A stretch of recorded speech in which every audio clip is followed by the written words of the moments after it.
You ever watch a bride walk toward her wedding arch while a bulldozer backs through the flower arrangements behind her? The first thing I heard that morning wasn't music. It was the low diesel growl of a Caterpillar D6 rolling up my gravel driveway at exactly 8:12 a.m. The second thing I heard was screaming. Not panic exactly. More like rich suburban outrage colliding headfirst with reality. White folding chairs scraped across stone pavers. Champagne glasses shattered somewhere near the lakeside dock. A violin cut off mid-note so suddenly it sounded like someone yanked the power cord out of the sky itself. Then came the backup alarm. Beep. Beep. Beep. The sound echoed across Willow Lake, while 200 wedding guests turned in slow motion toward the demolition crew crawling past the rose garden in bright yellow machines the size of small houses. Dust rolled through the air like a storm front. The smell of diesel exhaust mixed with expensive perfume and fresh-cut peonies. Bridesmaids in pale blue dresses lifted their hems out of wet grass while caterers abandoned silver trays full of crab cakes and champagne flutes. Standing dead center beneath a $12,000 floral arch was Vanessa Whitmore, president of the Willow Creek HOA, gripping a wireless microphone so tightly her knuckles looked bone white against the gold finish. "Stop those machines!" she screamed. Her voice cracked hard enough to cut through the lake wind. But the crew kept moving. Because unlike Vanessa, they actually had permits. I stood near the back fence beside a stack of orange hazard barriers, hands buried in my jacket pockets, coffee still warm against my palm. Calm. Quiet. Watching. The excavator bucket swung slowly over the old tool shed behind my farmhouse while chunks of loose dirt rattled down the hillside toward the water. Guests stared at me like I'd personally set fire to Christmas morning.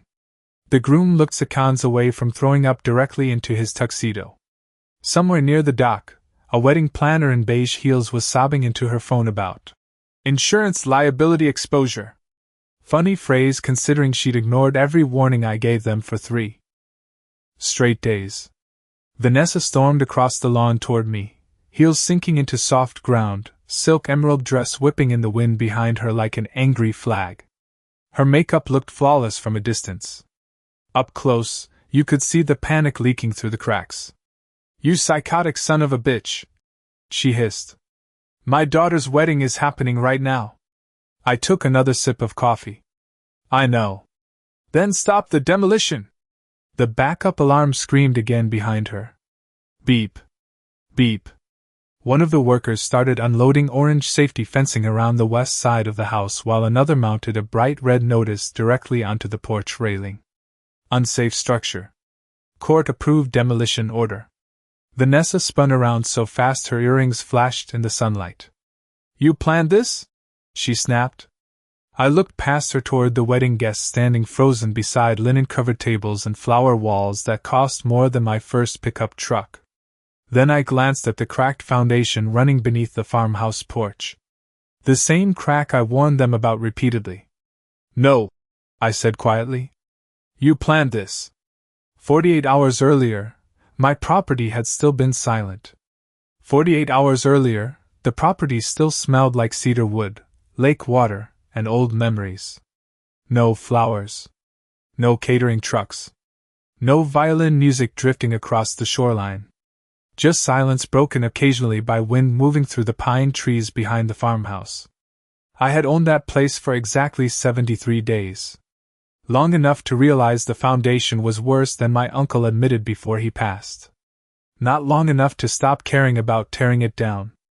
My grandfather built the house himself in 1968 with 2 friends and a borrowed cement mixer. Every board inside carried fingerprints from somebody in my family. You could still see faint pencil marks near the laundry room where my mother measured my height every birthday until she died. The porch swing squeaked exactly the same way it did when I was 8 years old. And every morning around sunrise, the lake reflected light through the kitchen windows in a way that made the whole house glow gold for about 30 seconds. That place was not valuable because of square footage. It mattered because it remembered people. The problem was the ground underneath it had started collapsing toward the shoreline years ago. Sinkhole damage. Slow but constant. You could feel the floor dip near the hallway bathroom if you walked across it too quickly. One wall inside the living room had split open enough to slide a nickel into the crack. During heavy rainstorms, the entire structure groaned like an old ship fighting rough water. The county inspector spent 15 minutes inside before shaking his head and saying the words nobody wants to hear about family property. This structure is no longer safe for occupancy. The demolition order came 3 weeks later. Legal. Final. Approved by the city. I remember standing in the driveway holding the paperwork while cold wind pushed dead leaves across my boots. The paper smelled like printer ink and rain. Strange thing is, I was never angry about losing the house. Sad, sure. But not angry. Some things get old. Some things sink. That is life. I hired Marshall Demolition 2 days after the order cleared. Good crew. Quiet guys. They specialized in lakeside teardown projects because they knew how to prevent debris from sliding into the water. Monday morning at 9 o'clock sharp, they were scheduled to begin. I planned to spend Sunday packing the last boxes from the upstairs bedroom and maybe drinking one final beer on the porch before the excavators arrived. That was the plan. Then Vanessa Whitmore showed up. I heard her before I saw her. Luxury SUV tires crunching over gravel too fast. Her white Range Rover rolled into my driveway throwing dust across the fence posts while some upbeat country song blasted through the speakers. Vanessa climbed out wearing oversized sunglasses, white jeans, and the kind of smile realtors use right before they try to sell you something overpriced. The smell of expensive perfume hit before she even reached the porch steps. "Ethan," she said brightly, like we were old friends. "I heard the house is coming down." I nodded once. "Monday morning?" Her smile widened. Perfect. That word sat wrong in my stomach immediately. Perfect. Like my family. Home was not a house. Not history. Just an available location on a calendar. She stepped onto the porch without asking permission and turned slowly toward the lake view. "You know," she said, "this would make an absolutely stunning wedding venue." There's a specific kind of confidence wealthy HOA people carry when they think rules were invented for everyone except them. Vanessa Whitmore had perfected it. She walked through my farmhouse like she already owned the place, heels clicking across old hardwood floors that dipped slightly toward the kitchen because the foundation underneath was failing inch by inch. Sunlight poured through the dusty windows while she moved from room to room talking with her hands like a woman mentally arranging furniture inside somebody else's life. "The ceremony could face the lake," she said, stepping into the living room. "Cocktail hour on the back lawn. Maybe string lights between those trees." I stared at her for a second, honestly waiting for the joke. It never came. The house smelled faintly like old cedar and drywall dust. Somewhere upstairs, one loose window frame rattled softly in the wind coming off the water. Vanessa adjusted her sunglasses and smiled at me like she was offering some incredible opportunity. "You would obviously be compensated," she added. Compensated. That word nearly made me laugh. Like there was a dollar amount attached to strangers turning my grandfather's house into a wedding backdrop 2 days before demolition. "No," I said simply. Her smile froze for half a second. Tiny crack in the performance. Then it came right back stronger. "Ethan, come on. It is one afternoon." "Still no." She crossed her arms slowly. "You know my daughter already lost her original venue because of legal issues with the property owners." I shrugged. "Sounds expensive." Her jaw tightened. "Just a little. The community has supported your family for years."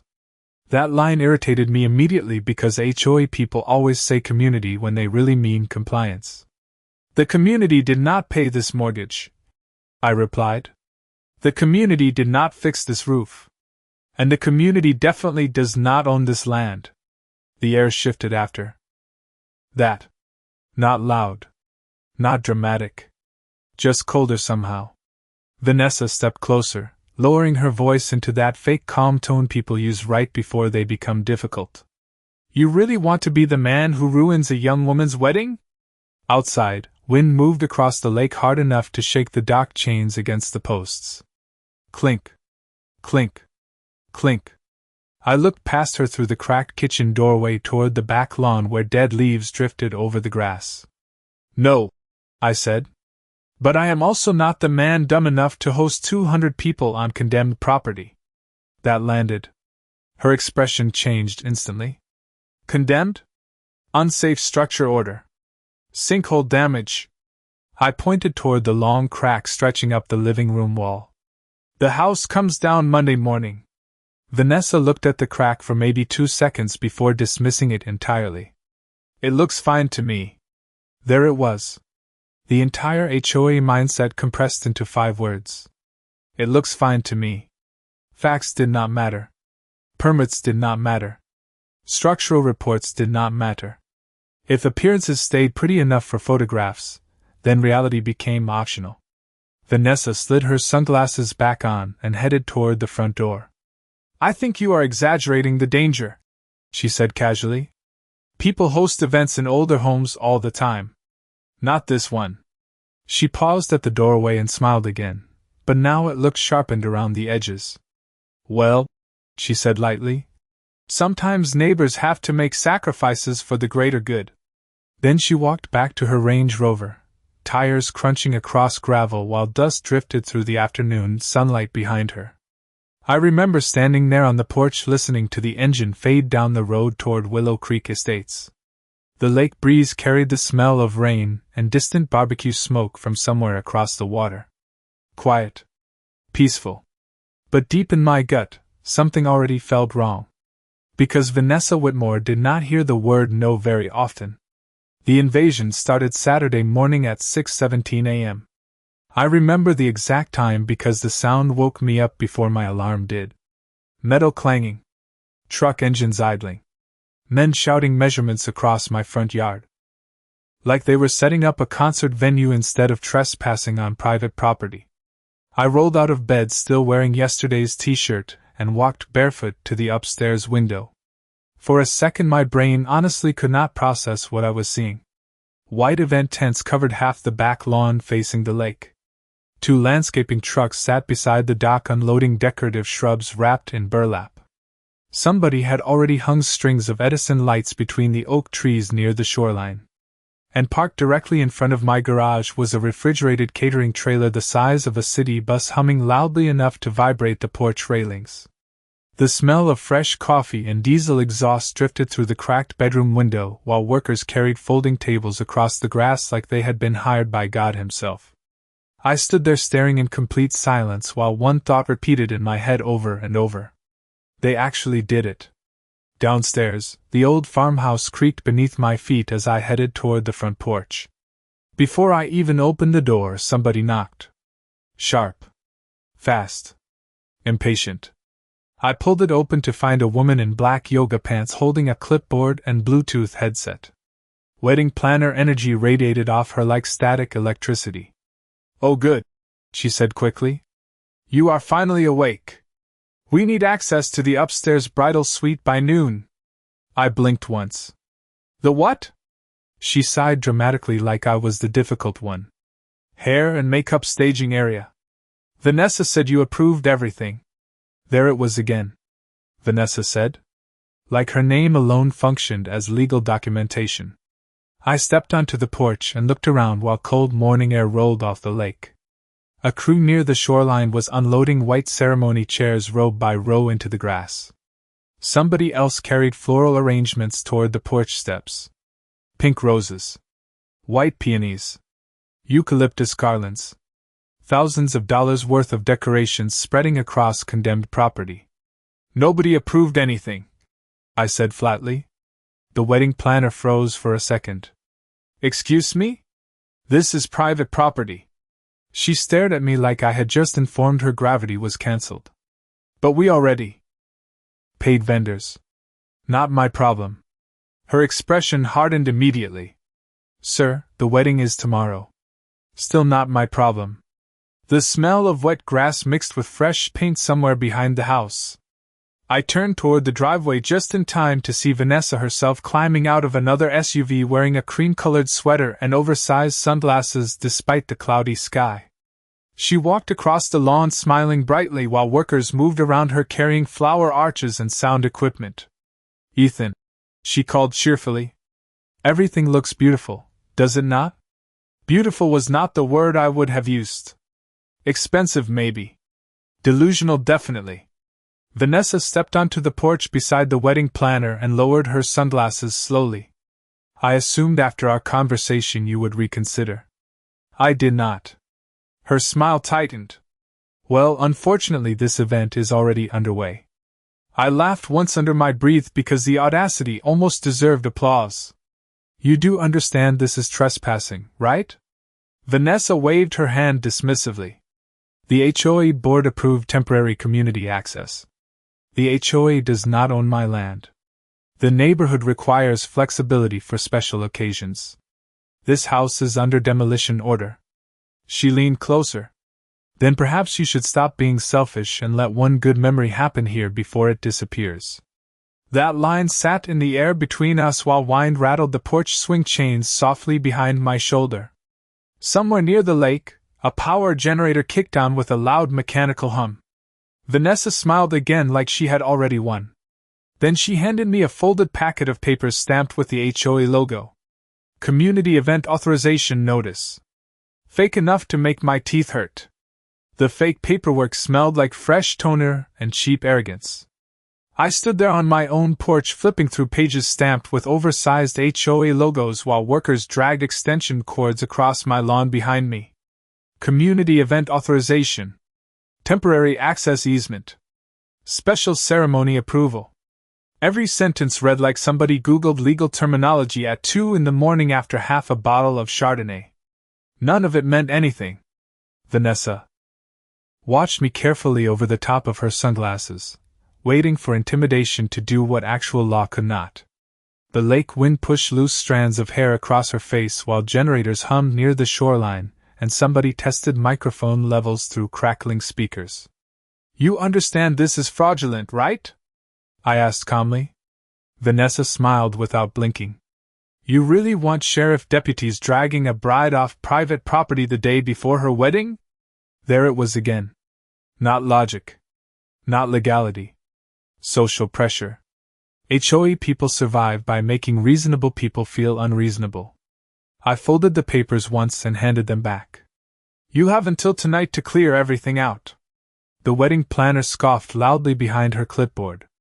Vanessa did not even move. "And if we do not?" I looked past them toward the farmhouse porch where one of the support beams had shifted almost half an inch since the last rainstorm.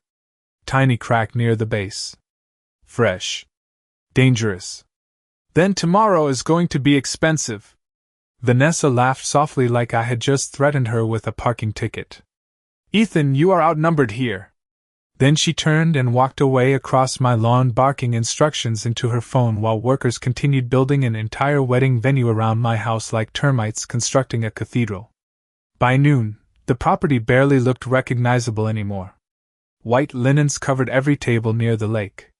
A dance floor sat directly over ground marked unstable by county engineers 3 weeks earlier. Catering staff filled industrial coolers beside my garage while photographers wandered around taking engagement shots near the dock.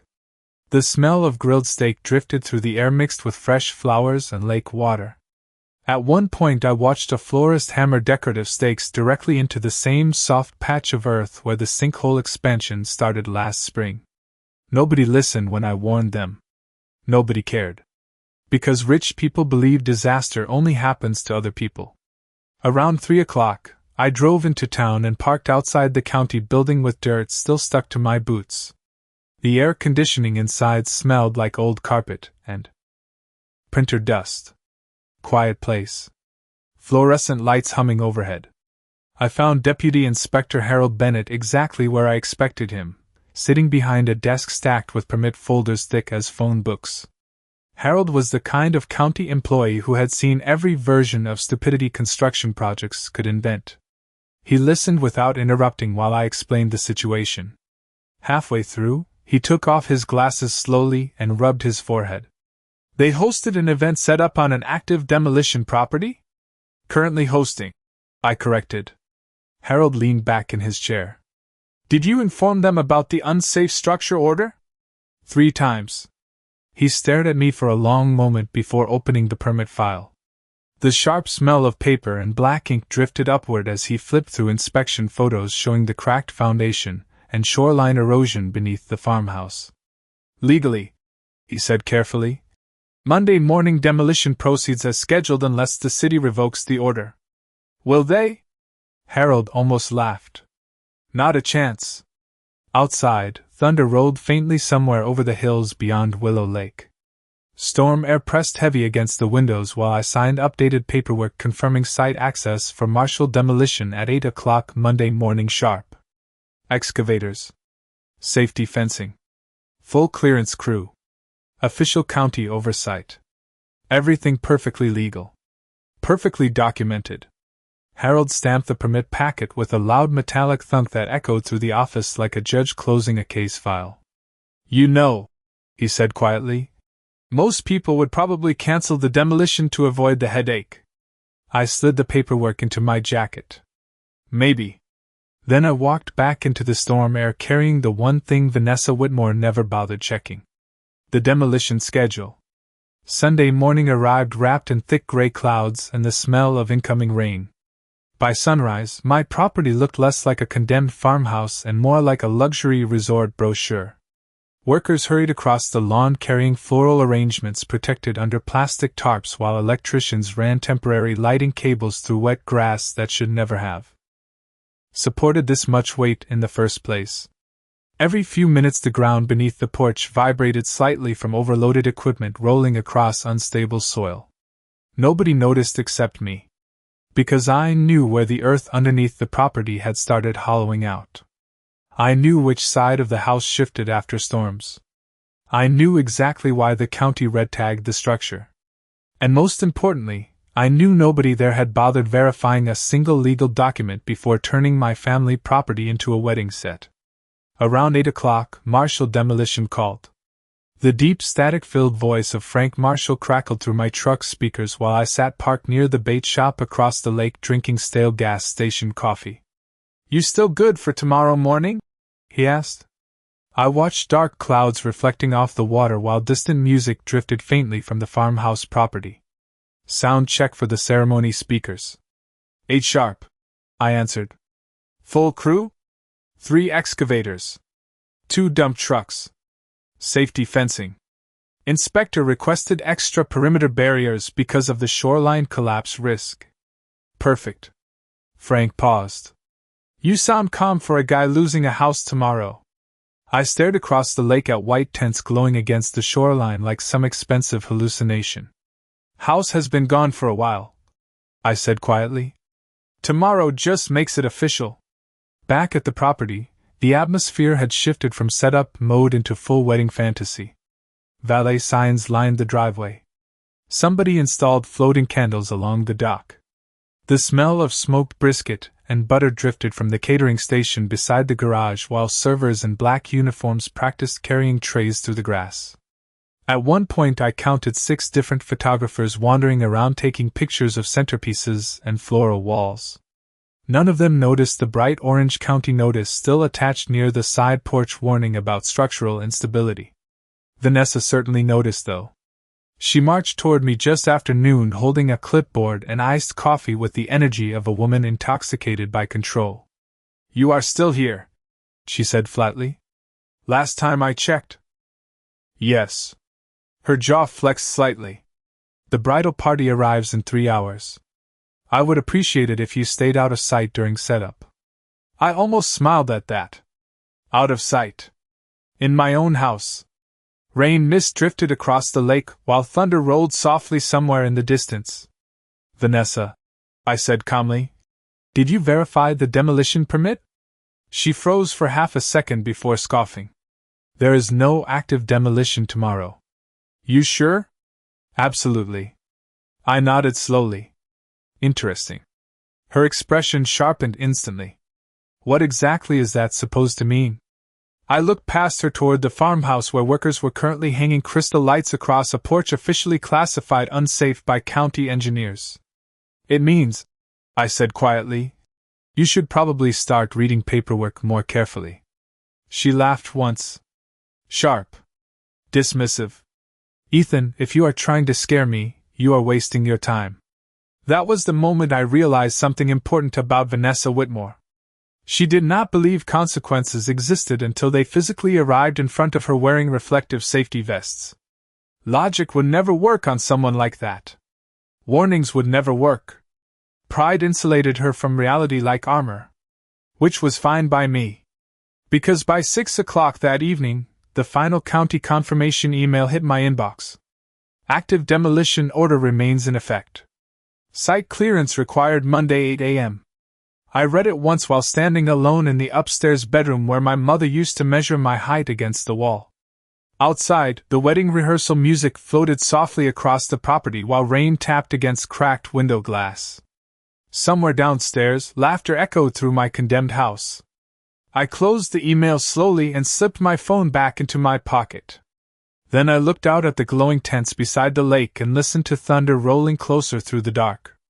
Monday morning smelled like rain, lake water, and diesel fuel. I arrived at the property just before 7:30 while fog still floated low over Willow Lake like smoke drifting across glass. The wedding guests had not arrived yet, but the venue already looked like a magazine cover. White chairs lined the ceremony aisle facing the water. Crystal chandeliers hung beneath the main reception tent glowing softly against the gray sky. Somebody had scattered pale rose petals across the dock overnight, and instrumental music floated quietly from hidden speakers mounted in the trees. Beautiful setup. Completely illegal. The farmhouse stood behind it all like a dying old man forced into a tuxedo one last time. Cracks stretched across the porch columns. The western side of the foundation sagged visibly toward the shoreline. Every heavy rainstorm pushed the structure another inch closer to collapse. And still nobody cared because it photographed well. Around 8:15, the first guests started arriving. Black SUVs rolled down my gravel driveway carrying women in pastel dresses and men adjusting expensive watches while valet attendants jogged between vehicles with forced smiles pasted across their faces. Laughter drifted through the damp morning air. Champagne corks popped near the catering tent. Somewhere behind the house, generators hummed steadily beneath the music. I stood near the side fence drinking black coffee from a paper cup while people walked straight past me without realizing they were attending a wedding on active demolition property. Vanessa spotted me almost immediately. Of course she did. She crossed the lawn wearing a dark emerald dress and pearls, moving fast enough to send wet grass flying behind her heels. "You are still lurking around?" she snapped. I took a slow sip of coffee. "Morning to you too." Her smile looked stretched tight with stress. "Today is my daughter's wedding. I expect you to behave like an adult." "Funny," I said quietly. I was about to say the same thing. Before she could answer, music swelled near the ceremony aisle. Guests began taking their seats while photographers rushed around adjusting cameras and floral arrangements. The smell of coffee, wet dirt, and fresh flowers mixed strangely in the cold air. Then, right at exactly 8:27, I heard it. Deep. Mechanical. Familiar. The low diesel rumble of heavy equipment engines climbing the hill toward the property. Vanessa heard it too.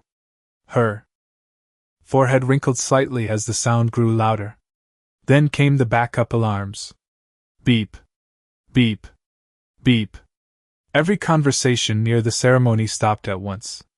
Heads turned toward the driveway in slow, synchronized confusion, while 3 massive yellow excavators rolled slowly through the front gate, followed by 2 county trucks and a sheriff vehicle with flashing amber lights. Marshall Demolition logos stretched across the doors in bright black letters. Rainwater sprayed beneath the tires as the machines crawled forward past rows of luxury vehicles and stunned wedding guests. The music cut off mid-song. One of the bridesmaids gasped loudly enough for half the lawn to hear it. Vanessa spun toward me with panic finally breaking through her expression. "What is this?" she whispered. Not angry anymore. Afraid. I set my coffee cup down on the porch railing. Monday morning, I said calmly. 8:30 demolition schedule. Her face lost color instantly. No. Frank Marshall climbed out of the lead truck wearing reflective gear and carrying a clipboard thick with permit documents. Behind him, County Inspector Harold Bennett stepped onto the wet grass adjusting his hard hat, while sheriff deputies began placing orange safety barriers around the property perimeter. The metallic click of fencing poles echoed across the lakefront. Harold raised his voice toward the crowd. Attention everyone. This property has been declared an active unsafe demolition site under county order. Immediate evacuation is required. Silence hit the lawn like a thunderclap. Then chaos arrived all at once. Chaos sounds different when rich people realize money cannot fix the next 5 minutes. Chairs scraped violently across wet ground while guests stumbled backward away from the farmhouse in confusion. Somebody dropped an entire tray of champagne glasses near the reception tent, and the sharp crack of shattering crystal echoed across the lakefront like gunfire. Bridesmaids lifted their dresses while sprinting through soaked grass. Valet attendants abandoned car keys on folding tables and started moving vehicles away from the orange safety barriers now spreading across the property. The smell of diesel fumes completely swallowed the scent of flowers. Backup alarms screamed nonstop while excavators crawled into position beside the farmhouse porch. Beep. Beep. Beep. Vanessa stood frozen near the ceremony aisle, clutching her microphone so tightly I thought the plastic might crack in her hand. This is insane, she snapped at Harold Bennett. You cannot shut down a private event. Harold did not even blink. Rain mist collected across the shoulders of his county jacket while he flipped through permit paperwork on his clipboard. Ma'am, this structure was declared unsafe 3 weeks ago. Nobody informed us. Harold looked directly at me for half a second before turning back toward her. According to county records, the property owner issued multiple verbal warnings. Vanessa's face twisted instantly toward mine. You did this on purpose. No, I answered calmly. I scheduled demolition exactly when the county approved it. Around us, wedding guests pulled out phones and started recording everything. I could already see it happening in real time. Videos. Live streams. People whispering into cameras while excavators rolled behind them through a luxury wedding setup collapsing under its own arrogance. Near the dock, the bride herself sat crying beneath the reception tent, while makeup artists tried shielding her dress from blowing dirt and rain. Honestly, I felt bad for her. She looked devastated. But she was also another victim of Vanessa Whitmore treating other people's property like community assets she could reserve online. The wedding planner stormed toward Harold waving printed contracts wildly in the air. We paid over $80,000 for this event, she shouted. Harold barely glanced at the paperwork. Then you should probably speak with whoever fraudulently authorized venue access on condemned land. That sentence hit harder than any yelling ever could. Fraudulently authorized. I watched the realization spread slowly across the planner's face like somebody finally turned the lights on inside her head. She turned immediately toward Vanessa. Wait, she said quietly. You told us you owned this property. Vanessa opened her mouth. Closed it again. Wrong move. A catering manager overheard the exchange and stepped closer holding his phone. You signed the vendor agreement as acting property representative, he said sharply. You said the HOA controlled lake access rights. Vanessa's confidence finally cracked completely after that. The HOA board approved temporary event authority, she snapped defensively. That is not ownership, the planner fired back. Suddenly everybody started talking at once. Florists, rental crews, catering staff, photographers. Every vendor there realized they had been dragged onto active demolition property using fake authority and vague HOA paperwork that legally meant nothing. The tension shifted instantly. Vanessa was no longer the powerful HOA president orchestrating a dream wedding. She was now the woman responsible for destroying one. Rain started falling harder around 9:30. Water tapped against tent fabric while workers rushed to disconnect generators and lighting rigs before the demolition perimeter expanded. One sheriff deputy escorted guests back toward valet staging while another posted additional evacuation notices near the porch. Through all of it, the excavators kept idling steadily beside the farmhouse waiting for final clearance. Deep engines rumbling. Patient. Mechanical. I stood near the fence line watching mud collect across expensive shoes and designer dresses while Vanessa screamed into her phone trying desperately to salvage control over a situation built entirely on lies. Then her daughter walked directly past her without saying a single word. That silence hit Vanessa harder than everything else combined. By 10:15 that morning, Willow Lake looked like the aftermath of a luxury event colliding headfirst with reality. Guests were gone. The valet signs had been ripped out of the ground. Half the floral arrangements sat abandoned beside muddy tire tracks while workers rushed to load tables and sound equipment into box trucks under steady cold rain. The reception tent flapped violently in the wind now that the decorative sidewalls had been removed. Every few minutes another vehicle crawled away down the gravel driveway carrying angry relatives, soaked bridesmaids, or vendors demanding answers from anyone willing to stop walking long enough to listen. The farmhouse stood in the middle of it all like a tired old ghost waiting for permission to finally rest. I watched from the tailgate of my pickup while martial demolition crews finished securing the perimeter. Orange fencing surrounded the property now. Warning signs hung from temporary barricades. The smell of wet dirt and diesel filled the air thick enough to taste. Frank Marshall stood near the lead excavator reviewing safety maps while rain dripped from the brim of his hard hat. Professional. Calm. Like this was just another Monday job. Because to him, it was. Vanessa Whitmore, meanwhile, looked like someone had unplugged her from the power source that kept her running. Her hair hung damp against her shoulders. Mascara smudged beneath exhausted eyes. She stood beside the ruined ceremony setup screaming into her phone at what sounded like 3 different lawyers, 2 board members, and at least 1 insurance representative who apparently stopped answering halfway through the disaster. I overheard enough to piece together the rest.